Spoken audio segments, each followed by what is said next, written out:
Bonjour à toutes les personnes qui vont m'écouter dans cette vidéo. Je voudrais parler du choix des jouets pour les enfants. Nous sommes le 26 décembre 2024. J'aurais pu faire cette vidéo aussi avant, mais j'en ai tellement fait à propos des jouets.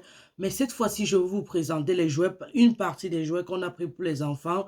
Et je vais vous donner l'idée qui m'a animé lorsque j'ai pris les jouets. Je vous ai déjà dit dans une vidéo que quand on donne les jouets aux enfants, c'est en fonction de leurs lacunes. C'est-à-dire que tu as étudié ton enfant en fonction de ce qui lui manque et tu as acheté.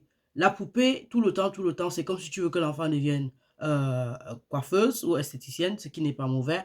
Mais tu peux aussi développer d'autres aires du cerveau de l'enfant parce que le cerveau de l'enfant n'a pas seulement une seule direction. C'est en train de grandir, tout comme le cerveau des adultes. Donc, il faut développer à travers les activités. Je vous ai aussi dit dans une autre vidéo que c'est important que les enfants jouent. Surtout qu'ils jouent avec leurs amis ou avec leurs frères et sœurs. Ils se bagarrent, ils se font des choses, ils apprennent et ils apprennent à se défendre et à avoir leurs mots. Mais ils apprennent aussi à découvrir un autre monde. Je vous aurais dit que les jouets font partie de la vie des enfants, mais aussi que lorsque tu donnes un jouet à un enfant, tu dois pouvoir l'aider à jouer, apprendre à jouer, lui apprendre à utiliser ce jouet et aussi que le parent s'y implique, qu'il y ait des activités à la maison. Donc, on va commencer par le jouet de ma fille, la plus grande. La plus petite ne peut pas encore le faire. Et je vais encore seulement rappeler des notions que j'avais déjà rappelées, dont j'avais déjà mentionné dans d'autres vidéos, dans cette vidéo-ci.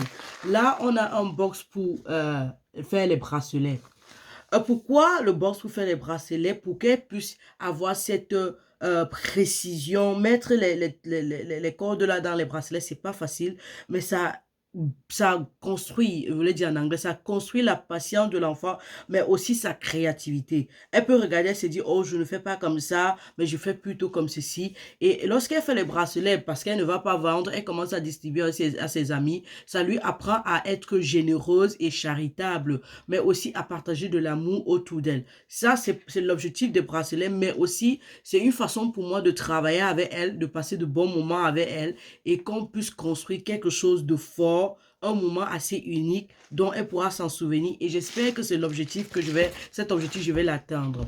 Aller plus loin, voici aussi toujours un autre type de bracelet, mais celui-ci est un peu plus compliqué et plus difficile. Et si vous regardez, il y a là, je suis ça, ici c'est plus 6 ans. Certes, elle n'a pas encore 6 ans, elle en aura bientôt, mais on prend toujours en fonction de l'âge de l'enfant. Donc, je peux me permettre parce que bientôt elle aura 6 ans. Donc, je prends en fonction de l'âge de l'enfant. Si je vous montre les jouets et que vous n'avez pas les moyens de vous en acheter ou alors vous vous dites je peux acheter ou je n'arrive pas à le trouver parce que je vis peut-être en Afrique, vous avez des magasins de jouets dans un coin de dans une ville de votre pays. Vous allez en ligne, vous tapez, ils vont vous livrer ou vous les appelez, est-ce que vous livrez? Si vous n'avez pas assez d'argent, il y a sur Marketplace des secondes mains. Vous regardez le nom du jouet comme je vous montre. Si vous n'avez pas à le lire, allez sur les sites de recherche et tapez les jouets pour enfants. Vous allez avoir les noms sur Amazon par exemple, ou alors sur Smith Toys, ou alors sur Vesh. Je vous donne tous les noms. Et vous allez avoir les noms des jouets que vous voulez. Vous allez taper, vous cherchez ça à l'endroit, je ne sais pas, dans votre ville. Vous cherchez en seconde main. Il y en a toujours en seconde main. Que le jouet soit en première main ou en premier choix ou alors seconde main. Ce n'est pas un problème d'occasion ou pas, c'est un point. Le plus important, c'est que l'enfant ait le jouet. Vous lavez, vous désinfectez et vous donnez à l'enfant. Là, c'était uniquement pour les filles. Mais mon garçon aussi pourra faire les bracelets. Parce qu'il y a, ça ce sont les couleurs des filles, tout ça. Mais il y a aussi le type des garçons, il y a les couleurs bleues pour les garçons. Ça permet aussi qu'ils puissent travailler sa concentration. Mais comme c'est un truc de femme, mais il y a les garçons qui font les trucs de femmes, on ne va pas trop l'habituer au truc de femme parce qu'on ne veut pas qu'il s'intéresse trop à ce domaine. Ça peut être une de ses passions demain ou après-demain. Il peut découvrir ça comme ça. Être artiste, c'est tout le monde. Mais comme c'est lui, il est encore un peu plus jeune et les garçons sont souvent un peu plus, je vous ai toujours dit, ils challenge beaucoup les parents. Quand tu parles, les garçons n'écoutent pas. Et lorsque tu dis un truc, c'est un peu difficile pour qu'ils appliquent par rapport aux filles. Donc, on continue de travailler en tant que parents sur ça et on te dit non, on va atteindre l'objectif, ok? Là, c'était pour la fille, ok? Celui-ci, par contre, c'est pour tout le monde, que ce soit la première, le garçon ou alors la petite soeur. Mais la petite soeur est très jeune pour le faire. Si vous regardez sur le jouet, vous allez voir c'est quel âge ici. Mais ça, c'est définitivement pour plus de 3 ans ou 4 ans. Ce jouet-ci, c'est le Magnetics, quoi. Le Intelligent Magnetic Building Blocks. Ce sont les blocs, ok? J'essaie un peu de vous montrer si je peux le faire. la table, vous n'allez pas voir. Attendez un peu, j'essaye de vous montrer. Là, j'ai les blocs. Je les réunis ensemble et je forme quelque chose. Je peux former le square. C'est-à-dire que je dois faire ça avec les enfants. Je ne peux pas prétendre que les enfants le sachent si c'est que moi-même je ne fais pas. Donc du coup, je dois m'appliquer. Je dois définitivement m'appliquer pour donner le résultat. Donc qu'est-ce que je fais? Je m'assois moi-même avec les enfants. Je fais et je forme le square. Donc moi-même je fais ça, me donne le carré. Avec ça, je peux ajuster. Je forme un truc, un bloc. Et après, qu'est-ce que je fais? Je montre aux enfants comment on le fait. J'encourage, je les encourage en le faisant. Mais plus important, je n'ai pas appris à le faire parce que non, je suis un génie. Je suis allé sur YouTube, j'ai tapé le nom du jouet. J'ai vu les gens qui ont fait, j'ai vu l'entreprise qui a créé le jouet. Ils montrent comment on monte. J'ai mis sur la télévision, j'ai fait asseoir les enfants à terre. Pendant que je les ai fait regarder, j'ai mis stop. Ils ont appliqué à chaque niveau parce qu'il y a plusieurs types de formes que tu peux faire. Et après, on apprend comme ça. Là, je fais encore une fois, deux fois. Ils appliquent. Donc, en pratiquant, ils peuvent être plus habiles à le faire. Mais je vous ai montré parce que moi-même, je dois m'asseoir.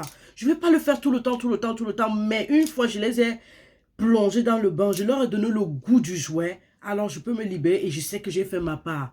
C'est pour ça que je dis que les parents doivent faire les efforts. Cet autre jouet-ci, c'est écrit sur ça, plus 3 ans. Plus 3 ans, c'est écrit quelque part, je sais pas, 3 ans, plus 3 ans, en tout cas dans les écritures. C'est la peinture. Ce sont des dessins de jardin, les fleurs, les papillons, mais en forme de peinture. Ça vient avec, si vous voyez, il y a le pinceau, il y a les types, les couleurs de peinture et il y a le truc pour dessiner, c'est de l'art. Je ne suis pas en train de dire, je veux que mon enfant soit artiste, mais si en le faisant, l'enfant découvre une autre réalité, l'enfant peut être patient pour peindre ça. C'est quelque chose qui demande de la patience. Même aux adultes, c'est difficile de t'asseoir comme ça, surtout avec cette nouvelle génération où le téléphone est devenu, je sais pas, tout le monde est sur le téléphone.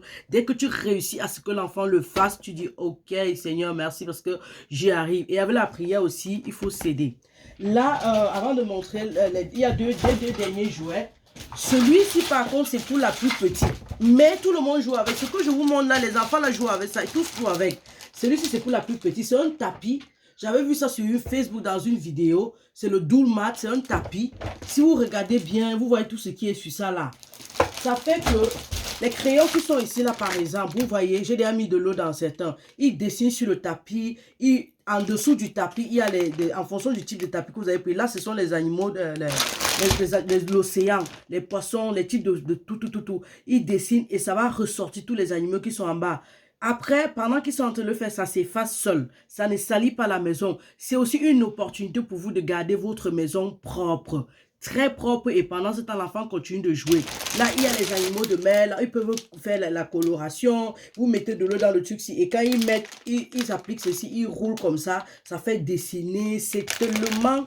je sais pas, c'est tellement amusant pour eux. Je les ai vu vraiment s'amuser. C'était vraiment... J'étais tellement contente que on a pu faire le bon choix en tant que parents. Et celui-ci, c'est une tablette. Le dernier jeu que je vous montre, c'est ce que je peux vous montrer. Le reste, c'est ce qu'ils ont désiré, qui pour moi les amuse, mais c'est pas un objectif en fait. C'était pas pris dans l'objectif de faire quelque chose de plaire en fait. Cette tablette-ci par contre, je vous enlève la première page et je vous montre quelque chose. C'est une tablette pour écrire et ça c'est colorié, écrit et dessiné. Si je dessine par exemple une fleur là, ça me montre les couleurs, ok, quelque chose comme ça, et je peux effacer. Quand j'efface, ça n'est pas bien, je rentre, ça s'efface complètement. Et là encore, j'ai ceci, ce sont des formes. Je peux dire à l'enfant, ça c'est la forme carré, bleu, couleur, vous voyez. Et quand je fais ça, ça me fait les dessins. Donc après, je peux toujours effacer, ok? Je peux toujours effacer. Tu as donné les jouets aux enfants, ils sont satisfaits. Vous voyez ce que ça peut donner. Il y a tout type de choses sur ça. Au-delà de ça, cette tablette-ci, je veux dire, ça a des formes. Il y a par exemple l'étoile. L'enfant peut apprendre la couleur étoile. Des grands enfants, ça vient, mais la plus petite, elle apprend, elle prend aussi, elle fait. Parce que quand tu fais l'étoile, qu'est-ce que ça donne? Ça donne ça. Pour vous, c'est pas amusant. Pour eux, c'est tellement amusant. Ils peuvent même apprendre à dessiner à partir de là. Cette tablette-ci, ok, elle est coloriée, mais il y a un autre type de tablette, je ne l'ai malheureusement pas ici à côté de moi, c'est pour écrire. Quand vous écrivez, vous appuyez pour effacer. Vous écrivez, vous pouvez maintenir derrière. Je ne sais pas si vous pouvez trouver. Allez taper ça. Les tablettes pour écrire. Ce ne sont pas les tablettes comme le téléphone. Non. Ce sont des plaques comme ça. Tu écris sur ça, tu écris ça, ça apparaît. C'est avec ça que les enfants font les mathématiques. Si on veut qu'ils écrivent A, B, C, à défaut d'utiliser les papiers à la maison, ça te dérange ou d'écrire sur les murs.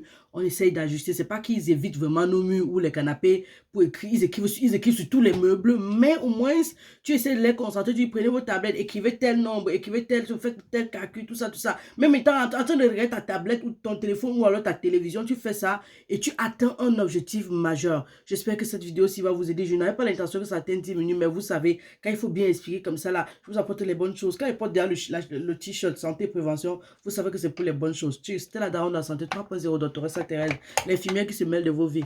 Cheers!